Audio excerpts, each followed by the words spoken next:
Right now, critical battleground state ballots are still being counted, and we have brand new numbers and a big announcement just coming in. We have learned that CBS News and CNN have called the election, and they have said that Joe Biden is now president-elect according to the electoral map. They gave, obviously, Pennsylvania was the big state, 20 electoral votes. And so Biden was sitting at 253, and with Pennsylvania, they have said is now in Biden's column. That gives him 273 electoral votes. So again, CBS News and CNN just within the last 5 minutes calling the 2020 race for Biden some 4.5 days after the election. Elle, did you just say NBC as well?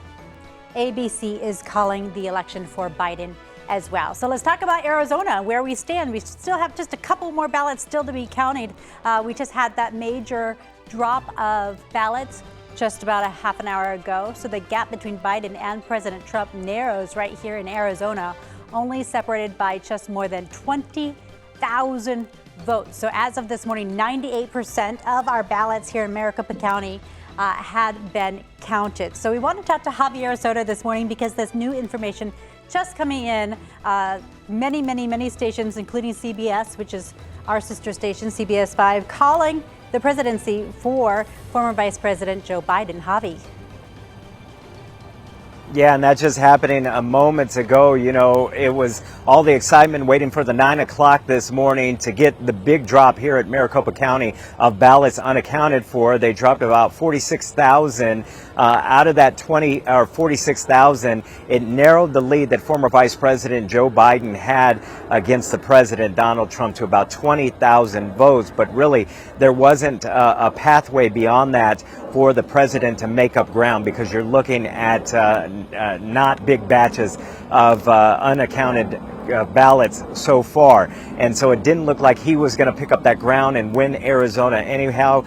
And then that's when we heard the news that they were declaring former Vice President Joe Biden as the winner of Pennsylvania, which of course pushed him above the 270 he needed as far as electoral votes. Now really the big work begins, because as we've been hearing all along, President Donald Trump saying that he would not concede. He would continue this fight and issue some legal challenges, even saying that he would take it all the way up to the Supreme Court. So we want some of that perspective right now to try to figure out what, if any, legalities can take place here and change the result of what we just saw of this presidential election. So we want to turn right now to Professor Shalev Roisman. He's the associate professor of law at the University of Arizona for that perspective on what the president can do from here on out. Good morning.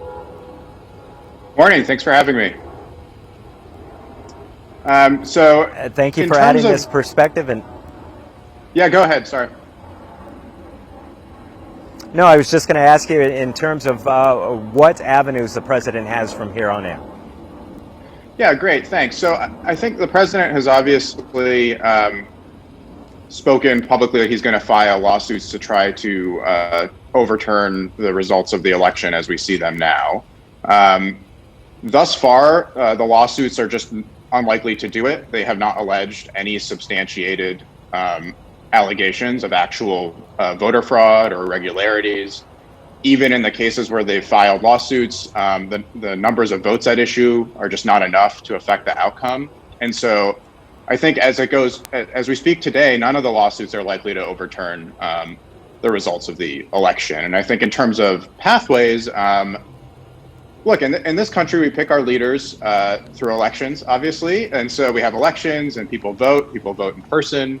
People vote by mail, as many people in Arizona have done for years, of course. And then we count the votes, and then whoever gets the most votes wins. And then if the person who didn't win wants to challenge the election, they have to go to court. And then they have to bring actual evidence to show why the election doesn't seem like, the result doesn't seem legitimate.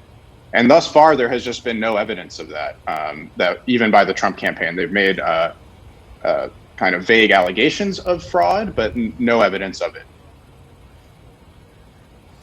He's called on the Supreme Court to intervene. Do you see any pathway to get to the Supreme Court, especially if the lower courts won't take up this issue?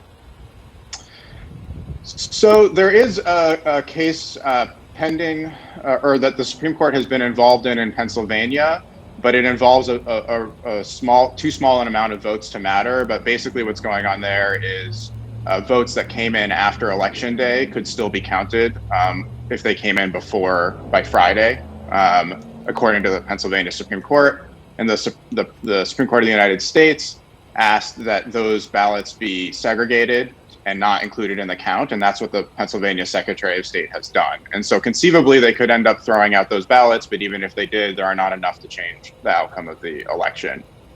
In terms of other avenues to get to the Supreme Court, I haven't seen them yet. It seems to me very unlikely.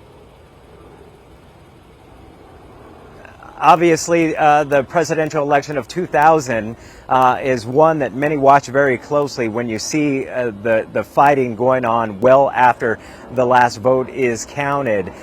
Can we take anything from that fight in the court system that we could apply here? So I think it's very natural to think about 2000, ended up in Bush versus Gore. The Supreme Court essentially decided that the votes would stop being recounted in Florida.